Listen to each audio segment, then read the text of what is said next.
네, 오늘 우리에게 주신 하나님의 말씀은 지난주에 이어서 마가복음 9장 33절로 37절 말씀입니다. 우리 33절부터 같이 한 목소리로 읽도록 하겠습니다. 시작. 가버나움에 이르러 집에 계실새 제자들에게 물으시되 너희가 길에서 서로 토론한 것이 무엇이냐 하시되 그들이 잠잠하니 이는 길에서 서로 누가 크냐 하고 쟁론하였습니다.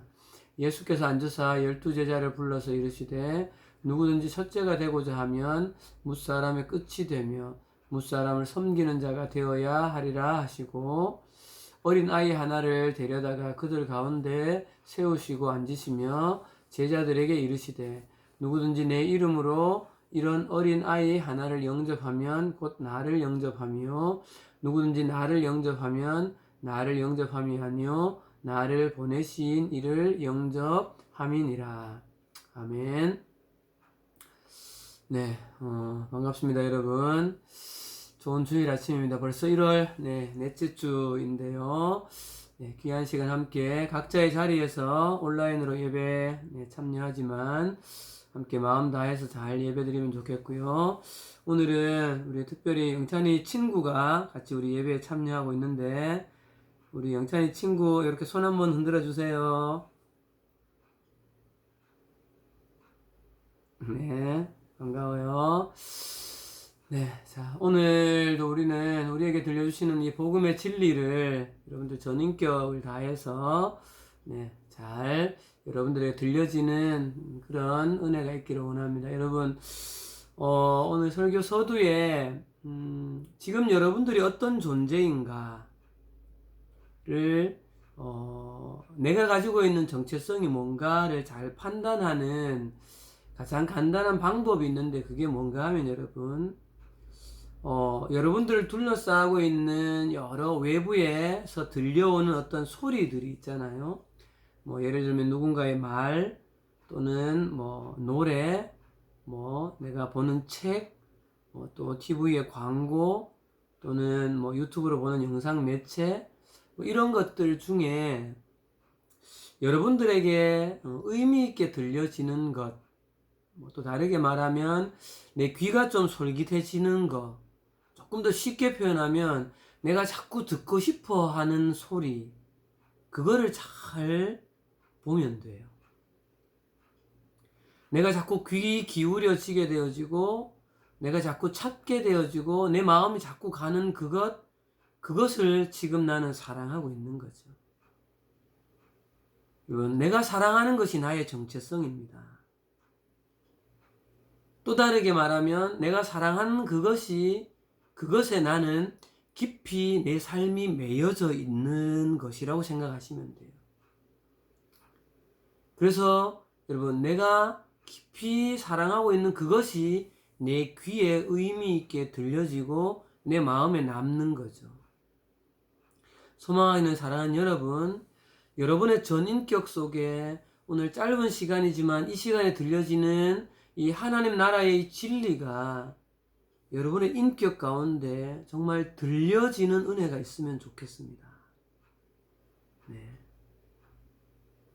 들려져야 그 안에서 믿음이 생기는 것이죠.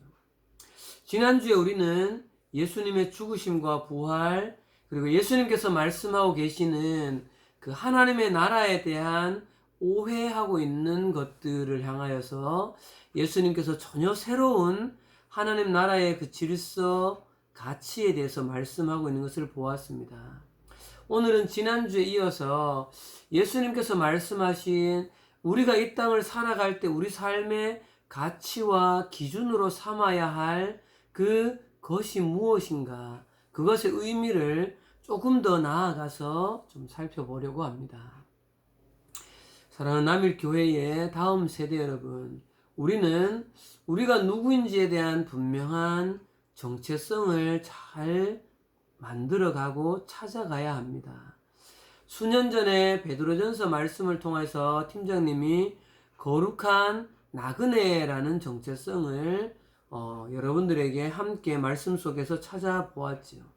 우리는 예수 그리스도를 믿음으로 말미암아서 진노의 자녀의 신분에서 하나님의 자녀의 신분으로 옮겨졌습니다. 동시에 우리 가운데 일어난 것은 우리는 이 세대에 속한 자들에서 이제는 새로운 나라, 하나님의 나라로 옮기셨음에 대하여서 또한 동시에 말씀하고 있다는 것을 기억해야 됩니다. 골로새서 1장 13절 말씀 한번 보실래요? 그가 우리를 흑암의 권세에서 건져내사 그의 사랑의 아들의 나라로 옮기셨다 그랬어요. 그의 사랑의 아들의 나라. 예수 그리스도가 주인 되시고 다스리시는 하나님 나라이신 거죠. 여러분, 우리는 예수를 믿을 때 우리의 신분의 변화가 일어나면서 동시에 우리가 소속하고 있는 그 소속이 바뀌게 된다는 것을 여러분 기억해야 됩니다. 그 이후에 데살로니가전서 2장 12절 이는 너희를 부르사 자기 나라와 영광에 이르게 하시는 하나님께 합당히 행하게 하려 함이라. 이 말씀 여러분 기억할 거예요. 여기서 너희를 부른다, 부르사라고 하는 의미는 우리 한 명 한 명 한 명의 이름을 불러 하나님의 나라로 초대한다는 것이죠.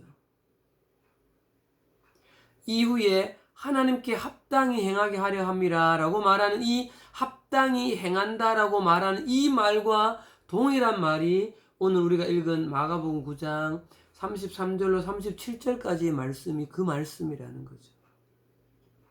이제 조금씩 팀장님이 여러분들에게 전하고자 하는 메시지들의 그 의미를 잘 이해하는 여러분들이 되어졌으면 좋겠어요.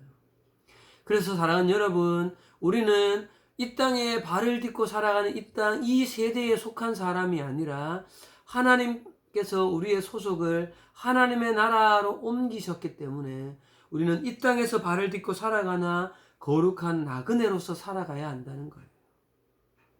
여러분, 나그네로 살아간다는 건 뭐예요? 바로 우리가 본질적으로 속하게 된 그의 사랑의 아들의 나라, 하나님의 나라의 그 법과 가치와 질서대로 우리는 이 땅에서 살아가야 한다는 것을 말하는 것이죠. 그런데 여러분, 오늘 우리가 읽은 이 본문의 말씀이 바로 그러면 이 정말 형이상학적인 좀 어려운 하나님의 나라의 법과 가치, 질서대로 산다는 것이 도대체 어떻게 사는 것이냐라고 물을 때에 답을 하신 말씀이 바로 오늘 말씀이라는 거예요. 여러분, 그래서 지난주에 말씀드렸던 것처럼 오늘 우리가 읽은 이 본문의 말씀은 도덕, 윤리적인 차원으로 하시는 말씀을 넘어서서 당연히 그 의미는 포함되어져 있습니다. 그러나 그것의 선에서 그치는 말씀이 아니라 우주 만물을 창조하시고 지금도 다스리시며 우리의 주인 되신 그 하나님께서 통치하시는 그 원리, 하나님이 가치 있다라고 말하시는 그 판단 기준에 대하여서 오늘 말씀하고 있다는 거죠. 그래서 실로 이 말씀은 엄청난 의미를 담고 있는 말씀인 거예요. 자, 오늘 조금 더 그 말씀의 의미로 한번 들어가 봅시다. 지난주에 이어서 35절 말씀에 보면 예수께서 12 제자들에게 첫째가 되고자 하면 무사람의 끝이 되고 무사람을 섬기는 자가 되어야 하리라. 여기에서 섬기는 자가 중요하다고 했는데 섬기는 자는 주인의 명령에 따라서 수행하는 사람이라고 그랬죠. 여러분, 섬기는 자, 종은 주인을 위해서 존재합니다. 존재 목적이 주인을 위한 것이죠. 그래서 이 말씀에서 섬기는 자라고 하면 우리 주인 되신 하나님을 향하여서 우리의 존재의 목적, 우리 존재의 방향에 대한 말씀이라고 하는 것을 여러분 기억하십시오. 사랑하는 여러분, 우리의 주인 되신 하나님께서는 우리의 어떤 삶의 목적과 우리의 방향이 과연 어떻게 살아가는 것이 가치 있다라고 말씀하실까요? 그것은 바로 하나님 당신께 우리의 존재의 목적이 맞춰져 있고 하나님 당신께로 우리의 삶의 방향이 맞춰질 때 그 하나님을 향하여서 우리의 삶의 방향이 맞춰질 때 그것이 바로 하나님께서 가치 있다라고 여기시는 거예요. 사랑하는 여러분, 오늘 우리가 읽은 본문의 35절 말씀은 우리의 존재의 목적이 창조주 하나님, 우리의 주인 되신 하나님이시고 우리의 삶의 방향이 하나님의 뜻을 이루는 것으로 향해야 한다는 것을 말씀하고 있는 구절이 이 구절이라는 거죠. 그러면 여러분, 그것이 어떻게 하는 것이죠? 구체적으로 이 말씀이라고 지난주에 한번 말씀드렸죠. 예수님께서 대답하시되 첫째가 되는 것은 이것이니 이스라엘아 들으라. 주 우리 하나님 유일한 주시라. 너는 마음을 다하고 목숨을 다하고 뜻을 다하고 힘을 다해 주 너희 하나님을 사랑하는 것. 둘째는 이웃을 내 자신과 같이 사랑하는 것. 여러분, 하나님 사랑과 이웃 사랑, 이것이 바로 우리가 이 땅 가운데에서 살아가는 삶의 가치요 방향이 되어져야 하는 것이죠. 사랑하는 남일교회 여러분, 남일교회 우리 중고등부 여러분, 하나님을 깊이 사랑하십시오. 여러분, 하나님을 사랑하는 그 사랑으로 나와 함께하고 있는 주변에 있는 사람들을 인격적으로 잘 사랑하십시오. 이것이 우리 삶의 목적이 되고 방향이 되어질 때 주님은 우리에게 잘하였다, 착하고 충성된 종이라고 우리의 가치, 우리 삶의 가치를 인정해 주신다는 거예요. 근데 사랑하는 여러분, 오늘 우리가 읽었던 35절 그 말씀에서, 조금 전에 보았던 이 말씀에서 우리는 우리의 삶의 방향과 연관되어진 중요한 낱말을 또 하나 보게 되어집니다. 팀장님도 지난주에 말씀을 묵상하다가 이것을 찾고는 굉장히 새로운 발견을 좀 하게 되어졌어요. 사랑하는 여러분, 35절에서 또 이 구절을 봐야 됩니다, 여러분. 또 하나의 잘 보아야 되는 낱말은 이거예요. 되고자 하느냐예요. 되고자 하느냐. 다른 여러분, 성경에는 이 되고자 하면 이 말의 의미가 원어가 뭔가 하면 델로인데 간절히 바라다, 원하다, 정말 그렇게 하고 싶어 하다, 이런 의미예요. 여러분들 아마 이런 그 이야기 들어봤어요. 그 성경의 버전이 여러 가지가 있어요. 그 중에 영어 성경에는 NIV가 있고 NLT가 있고 NASB 버전이 있고 KJV 버전이 있는데, 성경의 원어에 가장 가깝다라고 보통 말하는 킹 제임스 버전, KJV 버전에 이 구절을 첫째가 되고자 하면 이 구절을 영어로 이렇게 번역해요. 보세요, 여러분. If any man desire to be first, 이렇게 돼 있어요. 그러면 여러분 잘 보세요. 여기서 되고자 하면의 의미의 영어가 desire예요. desire가 뭐예요? 욕망, 욕구, 간절히 추구해서 하고 싶은 것, 그 말이잖아요. 그래서 여러분, 여기 이 말씀에 담긴 이 desire, 내가 간절히 욕망하는 것, 간절히 욕구하는 것, 간절히 추구하는 그것이 내 삶의 방향이라는 거죠. 여러분, 이 되고자 하면의 이 델로라는 말에 이 원어, 이 델로가 똑같이 쓰인 곳이 어딘가 하면 바로 이 구절이에요. 여러분 보세요. 마가복음 8장 말할 때 누구든지 나를 따라 오려거든 할 때 오려거든의 말이 이 델로라는 거예요. 여러분, 이 말씀에서 오려거든이 뭐예요?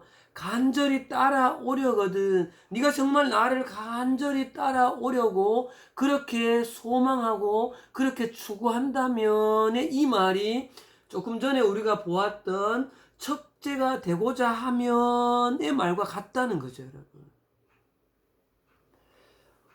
팀장님은 지난주에 이거를 발견하고는 굉장히 좀 충격이었어요, 사실은. 우리 인간의 마음에 간절히 추구하는 바가 두 가지로 좀 나눠지는구나. 한 가지는 긍정적으로 간절한 소망을 담고 있는 그 무엇이 있구나. 두 번째로 다른 것은 좀 부정적으로 간절히 무엇인가를 욕망하는 방향이 있구나. 그런데 이 두 방향이 한 사람 마음 속에서 나온다는 거죠. 여러분, 우리의 방향이 어디를 향하고 있습니까? 여러분들의 삶의 방향이 간절한 소망으로 주님을 따라가고자 하는 소망으로 향하고 있습니까? 여러분의 삶의 방향이 첫째가 되고자 하는 악한 간절한 그 욕망으로 여러분들의 마음이 흘러가고 있습니까? 여러분, 이것이 바로 패러다임의 전환을 말하고 있다는 거죠. 여러분, 이해가 좀 되죠? 내 마음이 간절히 추구하는 그 방향이 예수 그리스도께로 바꾸는 것, 하나님의 나라로 옮기는 것, 그것이 바로 패러다임의 전환이라는 거예요. 사랑하는 여러분, 이 두 구절을 여러분, 예수님은 다른 말씀을 하신 것 같지만 결과적으로는 같은 말을 하고 있다는 걸 봐야 되는 거죠.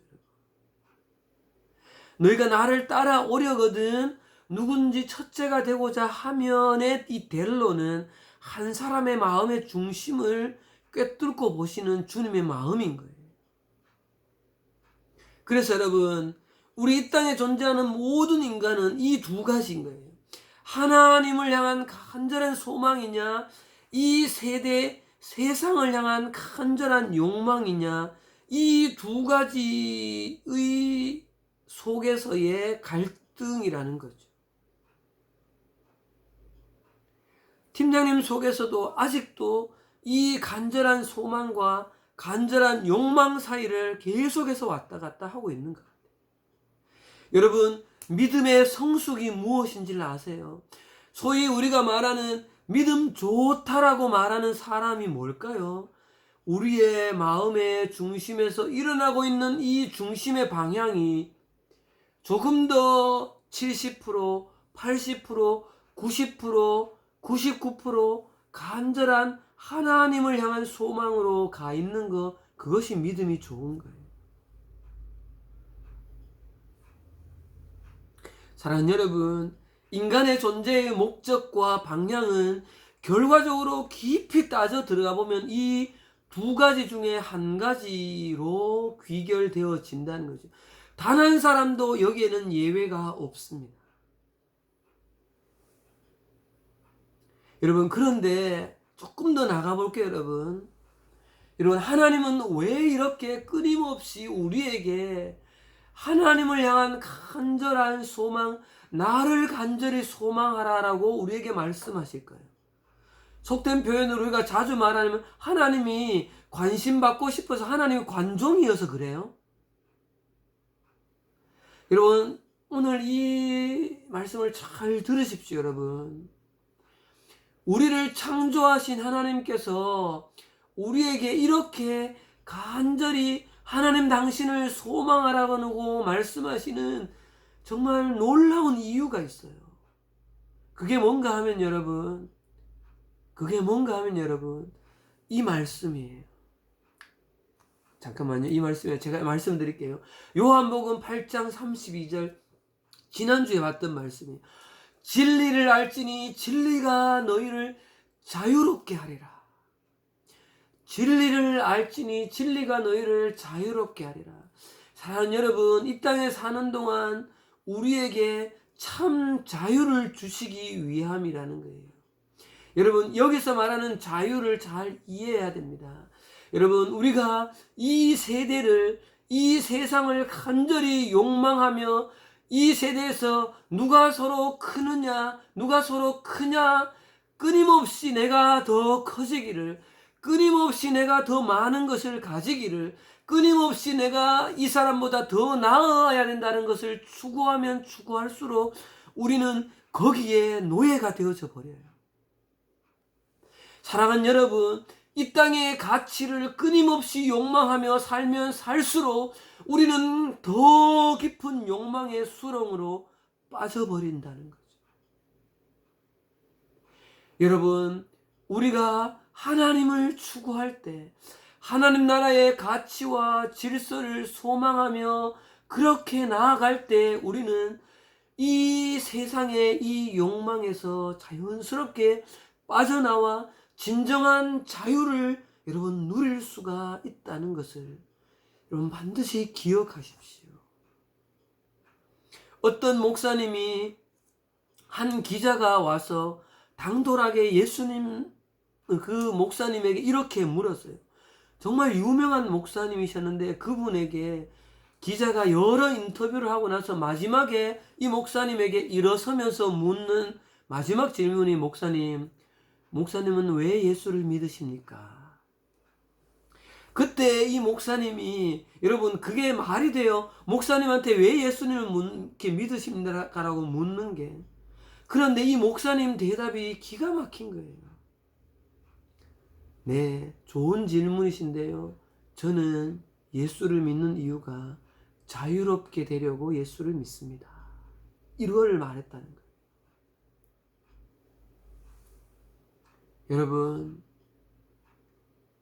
진리 대신 예수 그리스도의 복음이 우리를 자유롭게 합니다.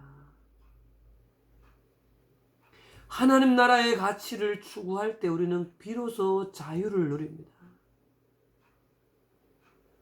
여러분, 그러면 그렇게 산다는 것이 도대체 뭘 말하는 것이냐의 구체적인 비유를 들고 있는 것이 오늘 본문 36절, 37절 말씀이에요. 어린아이 하나를 예수님이 데려다가 그들 가운데 세우시고 앉으사 제자들에게 이르시되 누구든지 내 이름으로 이런 어린아이 하나를 영접하면 곧 나를 영접하며 누구든지 나를 영접하면 나를 영접함이 아니요 나를 보내신 이를 영접함이니라. 사랑하는 여러분, 오늘 이 말씀을 우리는 여러 면에서 사실 생각해 보아야 되는데 시간 관계상 두 면을 좀 생각하려고 해요.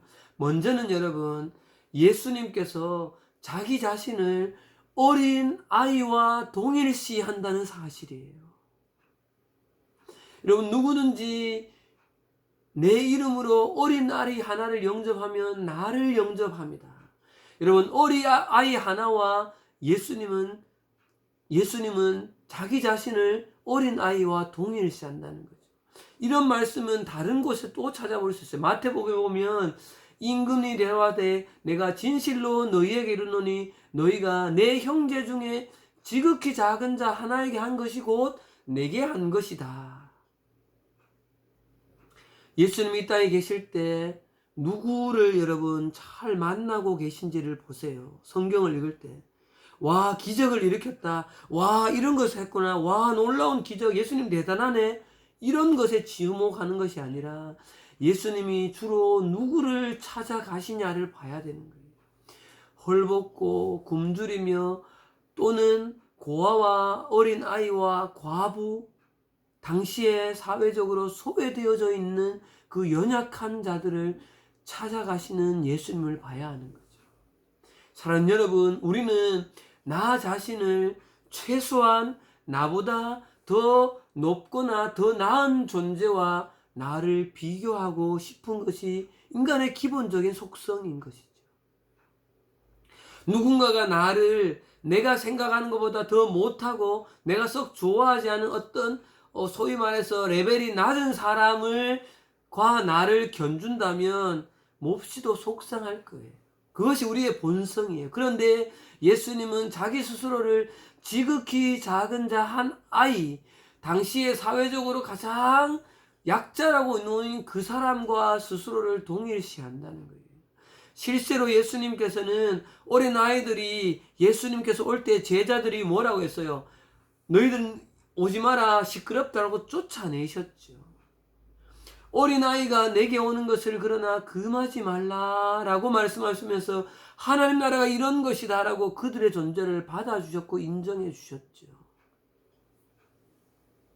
여러분, 이런 예수님 모습에서 발견할 수 있는 하나님의 나라에서 가치 있는 우리가 진리 안에서 자유로울 수 있는 삶의 태도가 뭘까요?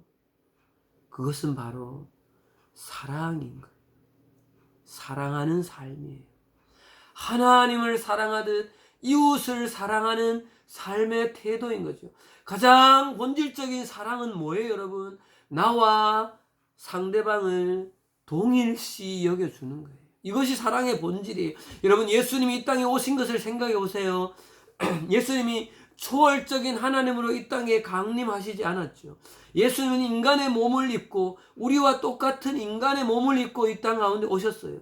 그런데 그럼에도 불구하고 예수님은 한 사람 성인으로 하늘에서 구름 타고 내려오시지 않았죠. 예수님도 우리와 똑같이 어린 아이로 한 여인의 태를 빌려서 이 땅 가운데 우리와 똑같이 어린아이의 모습으로 오셨고 어린아이 시기를 거치셨다는 것은 상당한 의미가 있는 거예요. 여러분, 이것이 바로 사랑의 가장 본질적인 모습인 것이죠.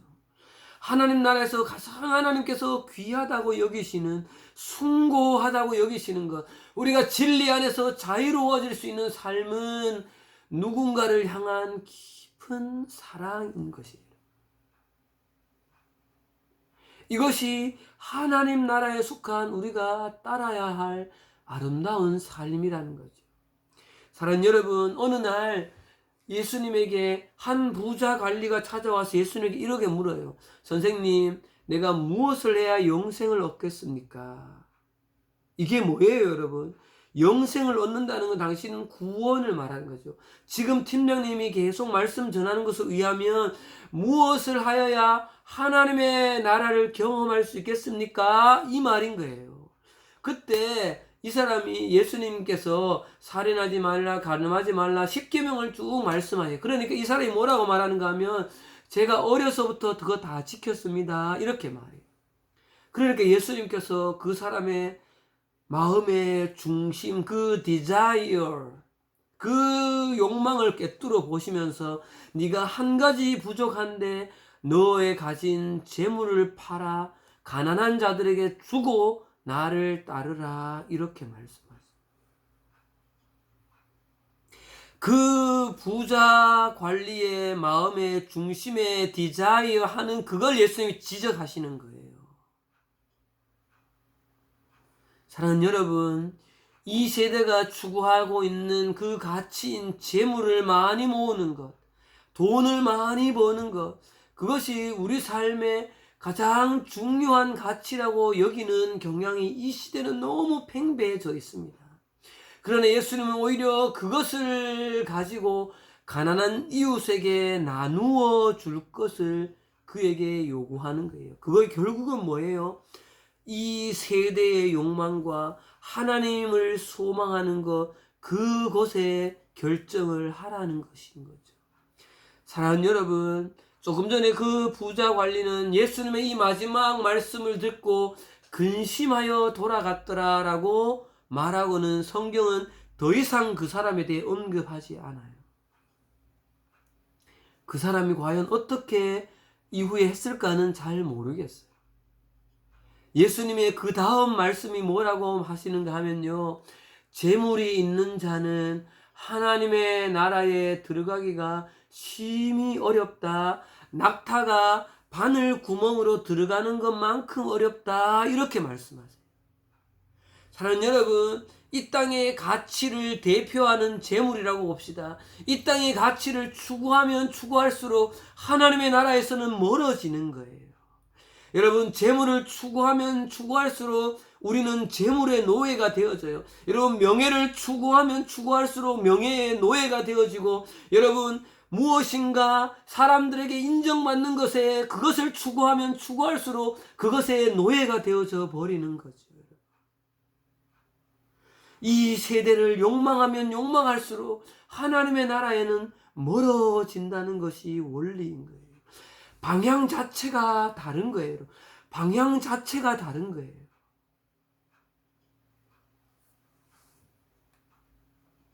두 번째를 보겠습니다. 또한 더 나아가서 여러분, 예수님께서 한 아이를 불러 세우십니다.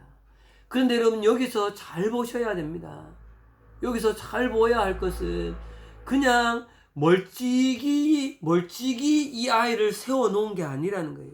한 아이를 예수님 가까이 데리고 와서 세우세요. 그리고 그냥 세워놓지 않았다는 거죠. 이 아이를 끌어 안았다는 거죠. 그리고 제자들에게 말해요. 이 어린 아이 하나를 영접하며. 여러분, 당시에 그 헬라 문화권과 유대 나라의 문화권에서는 어린 아이를 미숙하고 유치한 존재이며 방자하고 무분별한 존재고 엄격한 교육을 받아야 되며 전쟁이나 일하는데 별 가치가 없는 그런 존재라고 아이를 인식했죠. 쉽게 말하면 존재 가치가 아직 낮다라고 판단하는 거예요. 그런데 이 어린 아이를 안으시는 거죠. 그리고 여기서 영접한다는 말을 잘 이해해야 됩니다. 누군가를 환영한다, 환대하여서 사람을 맞이한다 하는 거죠. 지금 영찬이 우리 집에 영찬이 친구가 와 있는데 잘 맞아주고 따뜻한 잠자리를 제공해주고 밥을 제공해주고, 이것이 환대, 영접해주는 거죠. 그런데 여러분, 여기서 영접이라는 것이 또 다른 의미가 있는데요. 팀장님도 이 의미를 알고 사실 좀 놀랐어요. 여러분, 이 영접한다는 것은 이런 의미가 있다는 거예요. 여기 한 아이, 보호가 필요한 한 아이가 있다는 거예요. 이 아이의 보호자가 지금 없는 상태예요. 그런데 이 어린 한 아이를 잘 기르고 잘 교육하기 위해서 어떤 가정에서 한 아이를 기꺼이 받아들이는 것이 영접이라는 거예요. 그건 뭐죠, 여러분? 이 한 아이에게 우리의 가정의 일부를 내어주는 거죠. 우리 가정의 어떤 모든 공간과 우리 가정의 어떤 물질적인 것과 우리 가정의 따스함과 이런 것들의 한 켠을 이 아이에게 내어주는 것이 영접이라는 거예요. 사랑하는 여러분, 이 말씀 속에서 하나님 나라에서 진정으로 가치 있다라고 말씀하시는 예수님의 말씀은 내가 원하는 것을 추구하는 것이 아니라 나의 필요를 원하는 사람, 나를 필요로 하는 한 사람에게 나의 삶의 일부를 나누어 주는 것, 그것이 바로 하나님이 기뻐하시는 삶이라는 거죠.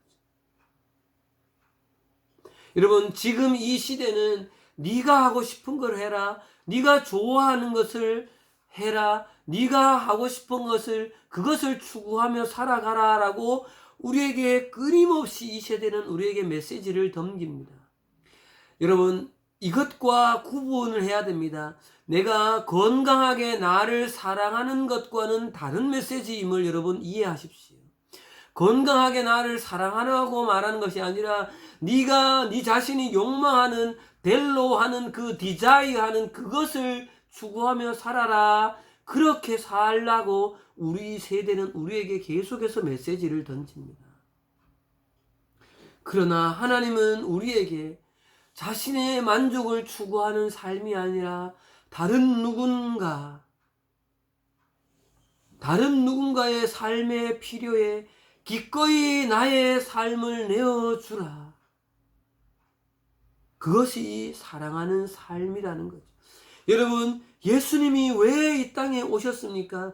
오늘 이 각도로 말씀을 드리면 예수님은 당신의 삶을 기꺼이 우리에게 내어주시기 위해서 이 땅 가운데 오신 거 아닐까요?